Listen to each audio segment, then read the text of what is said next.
The deepest revenge is becoming someone who no longer needs revenge. And maybe that's what terrifies people the most. Not your anger, but your healing. There is a strange kind of pain that nobody prepares you for. Not the pain of being betrayed, not the pain of losing someone, but the pain of realizing that the person who hurt you will probably continue living their life as if nothing happened, while you sit alone trying to stitch your soul back together in the dark. And if you're honest, you've imagined revenge before. Maybe not violence, maybe not destruction, but at least the fantasy of them finally understanding your pain, finally regretting what they did, finally suffering the way you suffered. Because the wounded ego whispers dangerous things at 2 a.m. It says, if they hurt me, they deserve to hurt too. But what if revenge is not justice? What if revenge is simply pain, looking for a new body to live in? Most people think moving on means forgetting, but real moving on is far more terrifying than that. It means accepting that closure may never come. It means understanding that some apologies will never arrive, some people will never feel guilty, and some endings will never make sense. Yet somehow, you still choose peace. That is not weakness. That is spiritual warfare. The ancient Stoics believed that the highest form of power was self-mastery, not controlling others, not humiliating enemies, but refusing to let bitterness colonize your soul, because revenge keeps you emotionally chained to the people who destroyed you. And tonight, we are going to explore the philosophy of moving on without revenge. Not because forgiveness is easy, but because carrying hatred for years slowly turns you into the very thing that hurt you. And somewhere between heartbreak and healing, you will discover one terrifying truth. Sometimes the greatest victory is disappearing from the war entirely. Part 1. Revenge does not heal the wound. The human mind believes revenge will bring peace, but most of the time, it only reopens the wound in a different way. There is an illusion people rarely talk about. The illusion that pain can be balanced like mathematics. They hurt me, so I hurt them back. They embarrassed me, so I destroy their reputation. They abandoned me, so I make them regret losing me. For a moment, this fantasy feels powerful, because revenge gives temporary control to people who once felt powerless. But revenge is dangerous precisely because it feels justified. The philosopher Friedrich Nietzsche once wrote, "Beware that, when fighting monsters, you yourself do not become a monster." And that is the hidden tragedy of revenge. You begin by trying to punish darkness, but slowly, darkness begins reshaping you. Think about how many people spend years stalking old relationships online, obsessing over ex-friends, replaying betrayals in their heads like broken films. They call it closure. But closure that depends on another person's suffering is not closure at all. It is emotional imprisonment. The Buddha taught that holding on to anger is like drinking poison and expecting the other person to die. And modern life proves this every day. You see it in people who become emotionally cold after heartbreak. People who cheat because they were cheated on. People who manipulate because they were manipulated first. Pain reproduces itself through unconscious people. And maybe the most terrifying part is this. Revenge often delays grief. Because as long as you are planning revenge, you do not have to fully face the truth that something is over. Hatred becomes a distraction from mourning.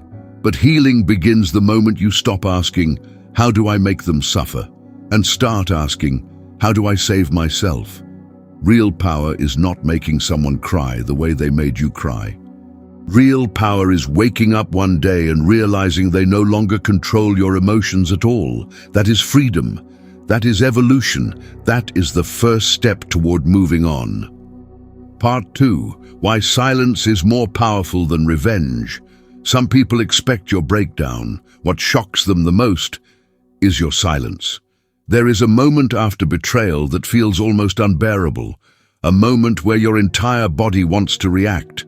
You want to send the long message, expose the truth, Defend your name. Explain your pain in paragraphs so detailed that the other person finally understands the damage they caused. But here is the painful reality. Not everyone misunderstands your pain. Some people simply do not care, and that realization changes everything, because once you understand this, you stop wasting energy trying to emotionally educate people who benefited from hurting you. The Stoic philosopher Marcus Aurelius wrote, "The best revenge is to be unlike him who performed the injury." Notice how he did not say, "Destroy your enemies." He said, "Do not become them." That is a completely different philosophy. Most people think silence means weakness, but silence can also mean transcendence. Imagine throwing a stone into a lake. If the lake is shallow, the entire surface erupts violently, but if the lake is deep, the stone disappears quietly beneath it. Depth changes reactions, and emotionally immature people often feed on reactions. Your anger gives them significance. Your obsession keeps the connection alive. Your hatred keeps them psychologically present inside your life. That is why some people become even more cruel when they see emotional responses from you, because reaction reassures them that they still possess power over your inner world. But silence terrifies people, because silence creates mystery, silence removes access, silence forces people to sit alone with themselves, and perhaps for the first time. They can no longer control the narrative inside your mind. In modern life, silence is rare. Everyone reacts instantly. Everyone posts emotional pain online. Everyone tries to win public sympathy. But ancient philosophy teaches something deeper. Not every battle deserves your voice.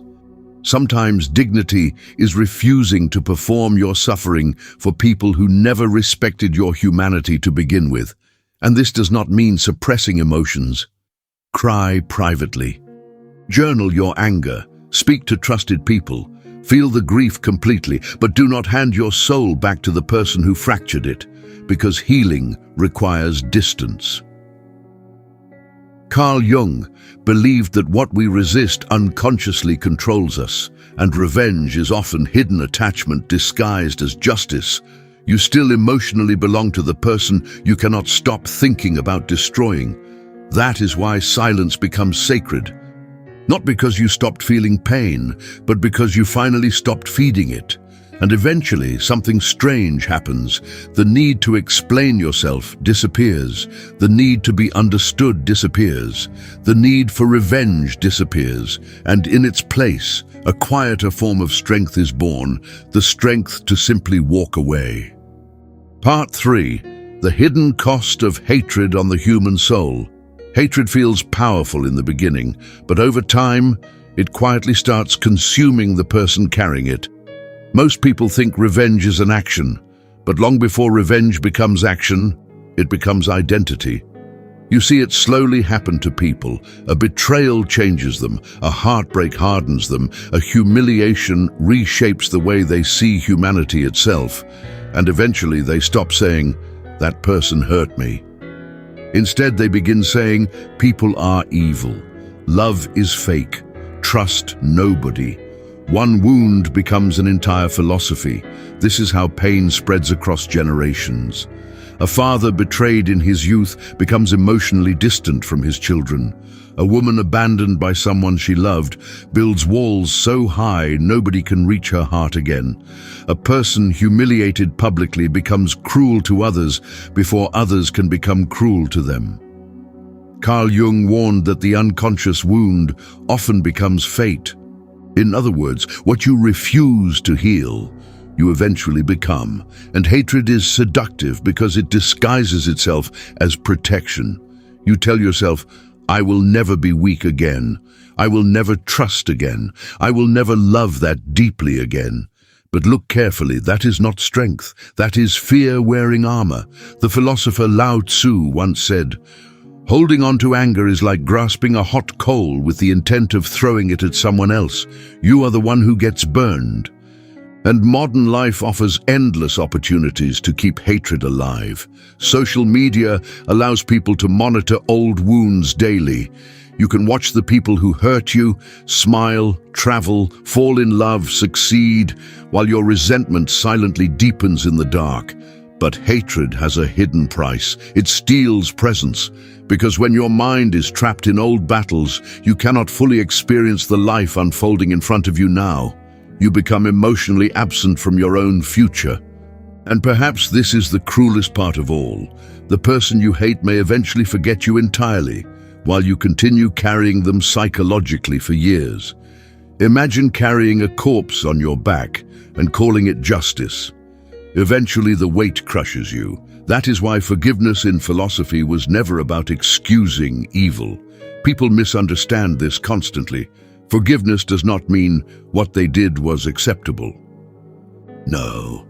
Forgiveness means, I refuse to let your actions poison the rest of my existence. That is completely different.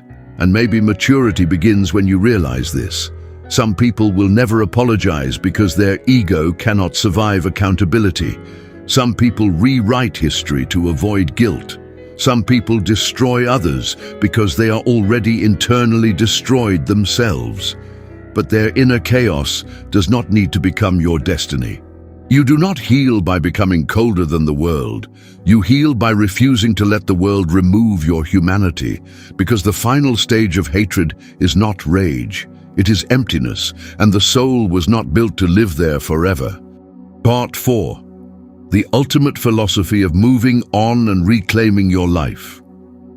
One day, you stop replaying the betrayal, and for the first time in a long time, you begin hearing your own soul again. There comes a quiet moment in every healing journey that almost nobody notices at first. Not a dramatic breakthrough, not a cinematic ending, not revenge, not closure. Just a small moment where the pain no longer controls the entire atmosphere of your life. You wake up one morning, and the memory hurts a little less. You hear their name, and your chest no longer collapses. You pass the places that once haunted you, and instead of grief, you feel distance. This is what moving on actually looks like.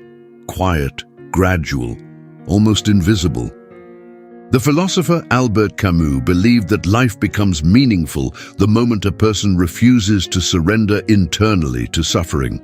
And maybe that is the final lesson of healing.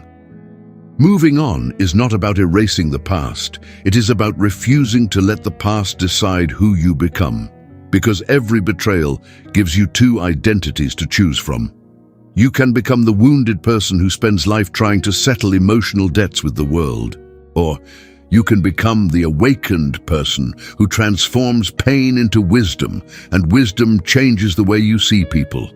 You stop taking betrayal personally because you realize most people do not hurt others because of strength. They hurt others because they are fragmented themselves. Healthy souls rarely enjoy destruction. A person at peace does not wake up searching for people to break, and this realization creates compassion, not naive compassion, but mature compassion. The kind that says, I understand your darkness, but I will no longer participate in it. That is the difference between forgiveness and reconciliation. You can forgive someone internally while still never allowing them access to your life again. Boundaries are not hatred. Sometimes boundaries are self-respect, finally awakening, and perhaps the greatest sign you have truly moved on is this. You no longer need the story to end differently. You accept that some chapters ended unfairly, some people left without explanation, some wounds arrived without warning, yet despite all of it, you continue living, you continue loving, you continue becoming. That is courage. Nietzsche once wrote, "He who has a why to live can bear almost any how." And your why cannot remain trapped in old pain forever.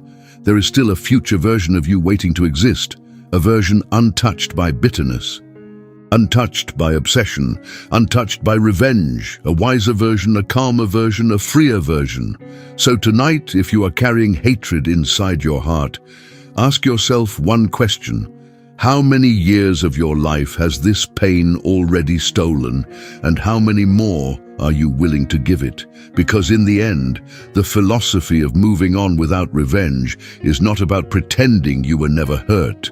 It is about deciding that your future matters more than your wounds. Maybe healing was never about winning. Maybe it was never about proving your worth to the people who failed to see it. Maybe real healing begins the moment you stop asking, "Why did this happen to me?" and start asking, "What is this pain trying to teach me?" Because some people enter your life to love you, others enter your life to awaken you, and although betrayal can break the heart, it can also reveal the deepest truths about human nature, attachment, ego, and yourself. So do not waste your remaining years trying to become the villain in someone else's story. Choose peace, choose growth, choose your future.